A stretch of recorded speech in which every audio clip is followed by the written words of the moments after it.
పవిత్ర ఆశ్వయుజ మాసంలో దసరా నవరాత్రులను పురస్కరించుకుని అక్టోబర్ 2 నుంచి నవంబర్ 3వ తారీఖు వరకు శ్రీమతి శ్రీ స్రవంతి గారి ఆధ్వర్యంలో ఆశ్వయుజ మాసం నెల రోజుల పాటు దేవి ఆరాధనలు శతచండి మహాయాగం శ్రీనివాస విద్య నెల రోజుల పాటు జరిగే ఈ శక్తి ఆరాధనలో మీరు పాలుపంచుకోండి, అమ్మవారి అనుగ్రహాన్ని పొందండి.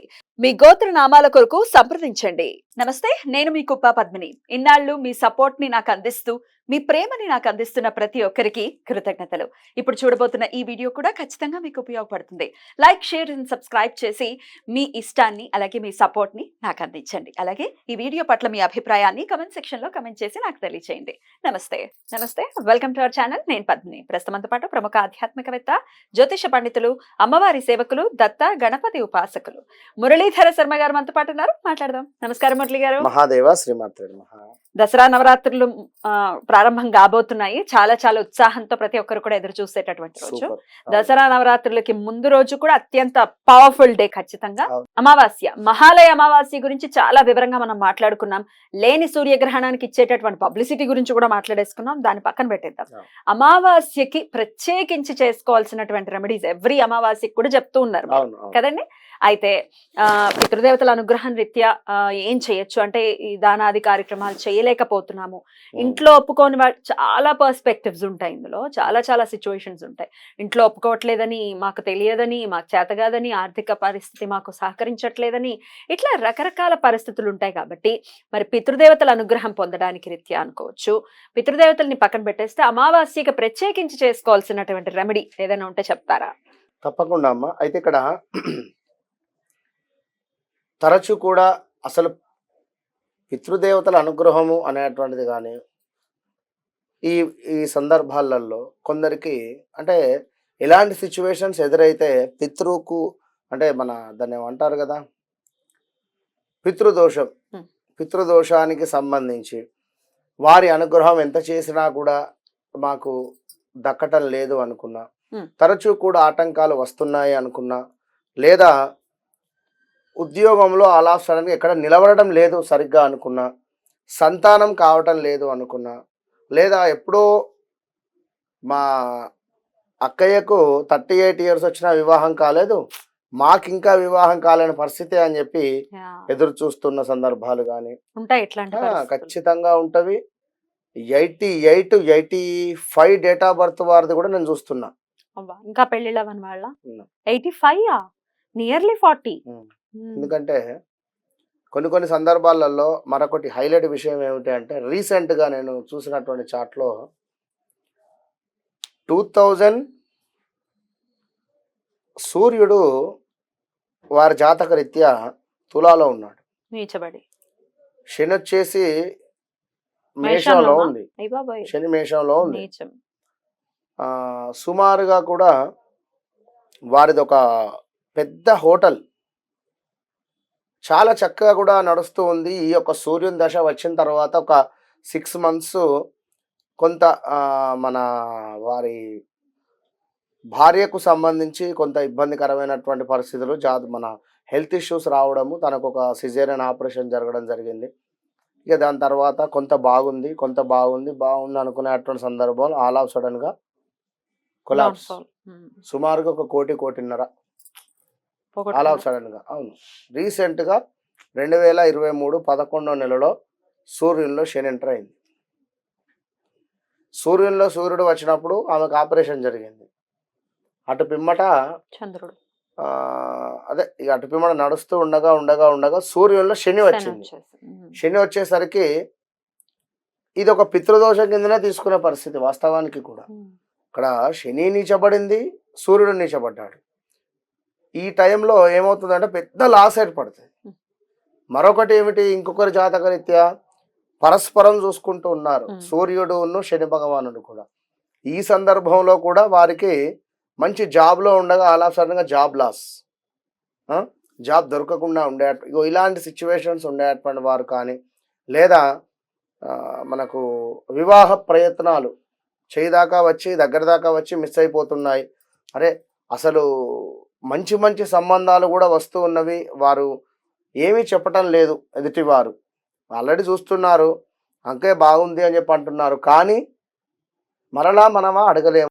మగవారికి సంబంధించి కానీ ఆడవారికి సంబంధించి కానీ ఎవరైనా కూడా వెంటబడుతున్నారు అని అనుకుంటారు.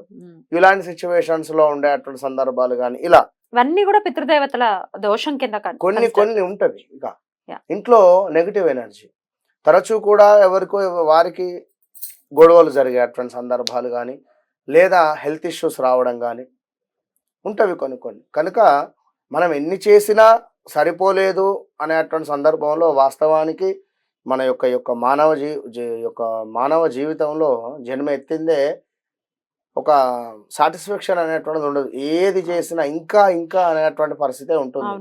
విన్నరా? ఇక మొత్తానికి కంప్లీట్ గా 70+ 75 ఇయర్స్ దాటిన తర్వాతనైనా ఉంటుందో ఇక చూడాలి ఏదైనా ఉంటే.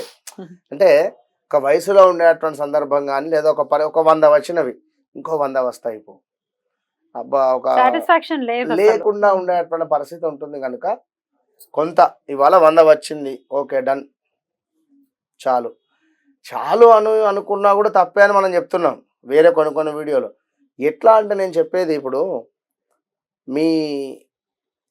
ఇప్పుడు ఏదైతే డబ్బులు వచ్చాయో ఈ డబ్బులను తీసుకువెళ్ళి కరెక్ట్గా కూడా దాన్ని పాజిటివ్ వైపుగా కొంచెము నెగిటివ్ వైపుగా ఖర్చు అవుతున్నాయా చూసుకోవాలి ఒకసారి. ఇప్పుడు ఇవాళ వచ్చినవి ఇవి హాస్పిటలైజ్డ్ ఎక్కువ ఖర్చు అయ్యే పరిస్థితి ఉంటుంది. ఇప్పుడు మన చెప్తూ ఉంటారు చాలా కాల్స్ కూడా, గురువు గారు అసలు డబ్బులు ఇట్లా వస్తున్నాయి ఇటు వెళ్ళిపోతున్నాయి, ఇందులో ఎక్కువ హాస్పిటలైజ్డ్ ఎక్కువ వెళ్ళిపోతున్నాయి గత 6 సంవత్సరాల నుంచి అంటారు. చాలా బాధ అనిపిస్తుంది. కనుక ఇలాంటి సిచ్యువేషన్స్ కు సంబంధించి ఉండేటువంటి వారు ఒక్కసారి రేపు అమావాస్య రోజు ఆల్రెడీ పరిహారాలు చెప్పాం, వాటితో పాటుగా ఇంకా ఏమైనా మీకు కొంత ఏదో వెల్తీగా అనిపిస్తే ఒక చక్కగా స్టీల్ బౌల్ తీసుకోండి. స్టీల్ బౌల్లో చక్కగా కూడా బియ్యాన్ని పోసేసి, ఎంత బియ్యం వేయమంటారు? స్టీల్ బౌల్ అందులో ఇంత బియ్యం, అన్ని బియ్యం మనం టీ తాగే గ్లాస్ పోసేసేయండి. ఇంత లావు కర్పూరం దొరుకుతుంది మనకు, ముద్ద కర్పూరం అంటారు. ఈ ముద్ద కర్పూరాన్ని ఏదైతే ఉందో దీనిని ఖచ్చితంగా కూడా ఆ యొక్క మన బియ్యం మీద పెట్టేసి వెలిగించేసి దీనిని తూర్పు దిశగా ఉంచేసేటువంటి ప్రయత్నం చేయండి. ఇంతే, వెలిగించేసి నమస్కారం చేసుకోండి. కృతజ్ఞతా భావం ఇది, అంతే.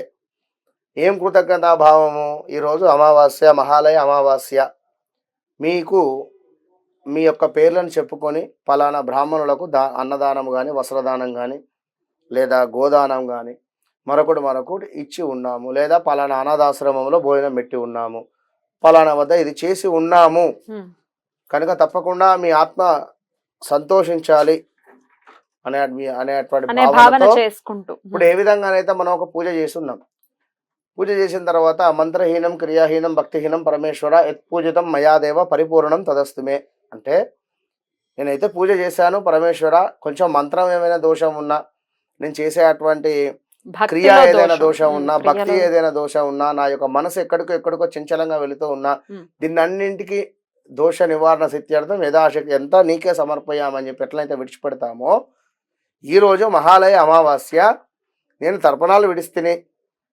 తండ్రి మీకు ఈ విధంగా నేను దానాన్ని చేస్తేనే అనుకోలేకపోతే గనక నేను అనేది అన్ని చేసి ఉన్నాము, ఏదైనా ఇంకా ఏదైనా ఉంటే శాంతించు అని ఈ బియ్యంలో మనం కర్పూరం పెట్టేసి వెలిగించాలి. ఒకవేళ ఇవి చెయ్యకున్నా కూడా, చేయలేని పరిస్థితిలో కూడా ఇది చేయండి. నేను అవన్నీ చేయలేకపోయాను, ఇందుకు కొంచెం శాంతించండి. 2 రకాలుగా ఉపయోగపడుతుంది అని చెప్తున్నాను. ఏ టైంలో చేయమంటారు? రాత్రికి చేయాలి.